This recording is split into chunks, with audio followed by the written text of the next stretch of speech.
नमस्कार, भगीरथ प्रयास में आपका स्वागत है। मैं हूं धर्मेंद्र शुक्ला। जी हां, पूरे देश के कोने कोने से बहुत बड़ी बड़ी खबरें आपके सामने आ रही हैं। उत्तर प्रदेश के सुल्तानपुर में भगीरथ प्रयास न्यूज नेटवर्क संवाददाता के अनुसार पेट्रोल की बढ़ती कीमतों का विरोध करने सड़क पर उतरे कांग्रेसी। जी हां, पेट्रोल की बढ़ती कीमतों का विरोध करने सड़क पर उतरे कांग्रेसी सरकार विरोधी नारा लगाते हुए पेट्रोल की बड़ी कीमतों को कम करने की मांग को लेकर सड़क पर उतरे हैं कांग्रेसी। बारिश भी कांग्रेसियों के मजबूत इरादों को नहीं पाई तोड़। झमाझम हो रही बारिश के बावजूद सड़क पर लगा रहे कांग्रेसी बारिश में भी सड़क पर उतर नारा लगाते हुए नगर का भ्रमण करते हुए कांग्रेसी नजर आए। जी हां, आपको बताते चलें कि पेट्रोल की बढ़ती कीमतों के विरोध में कांग्रेसियों ने पूरे शहर में नारेबाजी की और किया प्रदर्शन। वहीं दूसरी ओर दिल्ली से बहुत बड़ी खबरें। केजरीवाल सरकार ने लिया मेडिकल स्टाफ का कार्यकाल बढ़ाने का निर्णय। दिल्ली में तेजी से फैल रहे कोरोना वायरस के संक्रमण को देखते हुए हेल्थ सिस्टम को मजबूत करने केजरीवाल सरकार ने एक बड़ा फैसला लिया है। दिल्ली में डॉक्टर की किल्लत को देखते हुए सरकार मेडिकल स्टाफ का कार्यकाल बढ़ा रही है। कोरोना महामारी के मद्देनजर सामने आ रही डॉक्टर्स की किल्लत को ध्यान में रखते हुए रेजिडेंट डॉक्टर्स का कार्यकाल बढ़ाने या सरकार द्वारा मंजूर रिक्त पदों पर नियुक्त करने का निर्देश सरकार ने दिया है। दिल्ली सरकार ने स्वास्थ्य विभाग के तहत आने वाले सभी अस्पतालों और मेडिकल संस्थानों को यह आदेश जारी कर दिया है।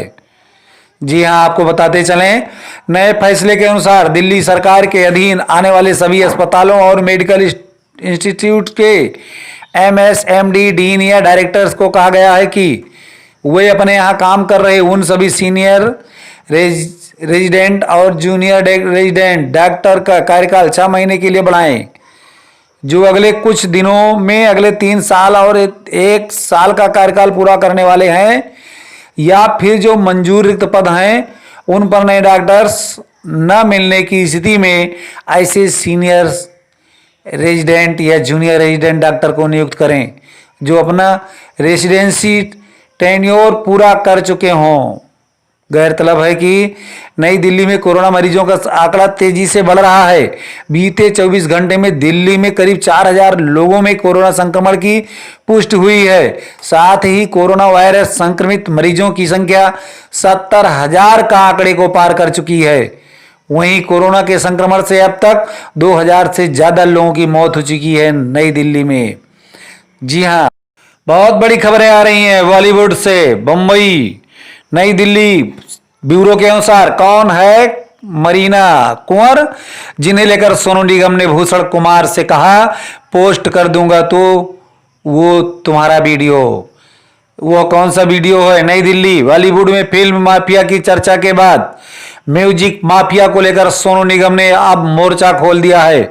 उन्होंने आज इंस्टाग्राम पर एक वीडियो पोस्ट करते हुए टी सीरीज के मालिक भूषण कुमार से कहा कि भूषण कुमार, तूने गलत आदमी से पंगा लिया, पोस्ट कर दूंगा वो तेरा वीडियो। यहां सोनू निगम ने अपने वीडियो में भूषण कुमार को धमकी दी है कि अगर वे अब भी नहीं समझते तो वे मरीना कुंवर का वीडियो यूट्यूब चैनल पर अपलोड कर देंगे। सोनू के इस वीडियो के वायरल होते ही मरीना अचानक से सुर्खियों में आ गई है। टीवी एक्ट्रेस और मॉडल मरीना 3 साल पहले उस वक्त की चर्चा में आई थी जब उन्होंने डेरा सच्चा सौदा प्रमुख गुरमीत राम रहीम की अयाशियों का खुलासा किया था। जब राम रहीम को जेल भेजा गया तब मरीना कुंवर ने राम रहीम की करतूतों का चिट्ठा खोला था। मरीना ने बताया था कि राम रहीम ने उसे फिल्म दिलाने के बहाने गलत तरीके से टच किया था और गुफा में ले गया था। सीआईडी में कर चुकी है काम मरीना कुंवर।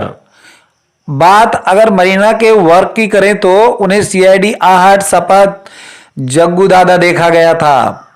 2017 में यह भी खबरें आई थी कि वह अक्षय कुमार के साथ $1 मिलियन बेबी के हिंदी रीमेक में नजर आएंगी। हालांकि यह प्रोजेक्ट आगे नहीं बढ़ सका। मॉडलिंग कर चुकी मरीना बोल्ड फोटो शूट के लिए भी जानी जाती हैं।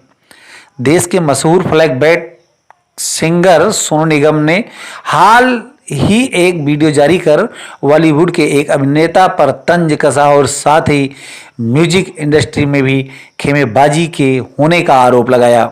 हालांकि इस दौरान उन्होंने किसी का नाम नहीं लिया। सोनू ने आज सोमवार सुबह इंस्टाग्राम पर एक वीडियो साझा किया जिसके कैप्शन में उन्होंने लिखा, लातों के माफिया बातों से नहीं मानते। वीडियो में वह कहते हैं, भूषण कुमार अब तो तेरा नाम लेना ही पड़ेगा मुझे, और अब तू के लायक है, तूने गलत आदमी से पंगा ले लिया। सोनू आगे कहते हैं, तू भूल गया वो टाइम जब तू मेरे घर पे आके भाई भाई मेरी एल्बम कर दो, भाई दीवाना कर दो, भाई स्मिता ठाकरे से मिलवा दो, बाल ठाकरे से मिलवा दो, अबू सलेम से बचा लो, अबू सलेम गालियां दे रहा है, याद है ना? याद है कि नहीं? ये सब चीजें मैं तुझे कह रहा हूं, मेरे मुंह मत लगना अब तू बस। सोनू ने आगे यह भी कहा, मरीना कंवर याद है ना, वो क्यों बोली, वो क्यों बैकआउट किया, ये मुझे नहीं पता, मीडिया को पता है। माफिया किस तरह से फंक्शन करता है उसका वीडियो मेरे पास पड़ा है। अब अगर तूने मेरे से पंगा लिया तो वो वीडियो मैं अपने YouTube चैनल में डाल दूंगा, समझा? मेरे मुंह मत लगना। यह बातें अपने आप सोनू निगम ने भूषण कुमार से कहा है। नई दिल्ली से और भी खबरें आ रही हैं। ब्यूरो के अनुसार CBSE की 10वीं एवं 12वीं की 1 से 15 जुलाई के बीच होने वाली बोर्ड परीक्षाएं रद्द हुई हैं। जी हां, नई दिल्ली से CBSE 10वीं एवं 12वीं की 1 से 15 जुलाई के बीच होने वाली बोर्ड परीक्षाओं को रद्द कर दिया गया है। इस मामले पर सुप्रीम कोर्ट में चली सुनवाई के दौरान भारत सरकार के सॉलिसिटर जनरल ने कहा कि 1 से 15 जुलाई के बीच प्रस्तावित परीक्षा रद्द कर दी गई है। उन्होंने कहा कि दिल्ली, महाराष्ट्र और तमिलनाडु जैसे कई राज्यों ने परीक्षा आयोजित कराने में असमर्थता जताई थी। उन्होंने कहा कि फिलहाल 1 से 15 जुलाई के बीच होने वाली परीक्षा रद्द की जा रही है और उन्होंने कहा कि जब स्थिति बेहतर होगी तब CBSE परीक्षा करवाएंगे। CBSE बेट्स की लंबित परीक्षाएं 1 जुलाई से 15 जुलाई तक होनी थी, मगर एग्जाम रद्द करने को लेकर कुछ पेरेंट्स ने सुप्रीम कोर्ट में याचिका दायर की थी, जिसके बाद कोर्ट ने CBSE से पूछा था कि क्या परीक्षाएं रद्द की जा सकती हैं। इसी के बाद अब बोर्ड ने अपना जवाब दाखिल करते हुए कोर्ट में 10वीं और 12वीं की बची परीक्षाएं रद्द करने के फैसले की जानकारी दी। स्थिति सामान्य होने पर 12वीं की परीक्षाएं कराई जा सकती हैं। अब स्टूडेंट्स के बीच जल्द ही नतीजे आने की उम्मीद भी परवान चढ़ने लगी है। दरअसल CBSE बोर्ड ने लॉकडाउन से पूर्व हो चुके पेपर की कापियों के मूल्यांकन का काम पहले से ही शुरू कर दिया था। अब जबकि बची परीक्षाएं रद्द कर दी गई हैं, तो माना जा रहा है कि बोर्ड जुलाई के अंत तक परिणाम की घोषणा देगा। बने रहिए हमारी खबरों के साथ। और भी खबरें आ रही हैं मुंबई से। महाराष्ट्र के मुंबई से केंद्रीय आवास मंत्रालय जल्द ही मॉडल टेनेसी कानून पर कैबिनेट की मंजूरी चाहता है। ऐसा प्रतीत होता है कि भारत सरकार इन दिनों आवास की समस्या को बहुत गंभीरता से ले रही है। इन दिनों मंत्रालय के गलियारों से कुछ न कुछ सकारात्मक खबरें रोज ही मिल रही हैं। हाउसिंग एंड अर्बन अफेयर्स मंत्रालय के सचिव श्री दुर्गा शंकर मिश्रा ने मंगलवार को कहा है कि मंत्रालय जल्द ही किराए के मकान को प्रोत्साहन देने के लिए कैबिनेट के संपर्क में है ताकि मॉडल टेनेसी कानून को मंजूरी मिल सके। CII और संपत्ति सलाहकार सेल द्वारा आयोजित एक वेबिनार को संबोधित करते हुए उन्होंने कहा कि सरकार जल्द ही शहरी गरीबों और प्रवासियों के लिए अफोर्डेबल रेंटल हाउसिंग कॉम्प्लेक्स के विस्तृत दिशा निर्देशों के साथ सामने आएगी। जी हां, मिश्रा ने यह भी कहा कि 14 राज्यों के 2000 से अधिक शहरों में ऑनलाइन बिल्डिंग परमिशन पहले से ही कार्यशील हो गए हैं और अगले साल मार्च तक सभी 4,400 शहरों में लागू कर दिए जाएंगे। सचिव ने कहा है कि अचल संपत्ति का पुनरुत्थान आवश्यक था और यह जल्द ही होगा, क्योंकि क्षेत्र तेजी से शहरीकरण के कारण विकास के बड़े अवसर उपलब्ध कराना चाहता है।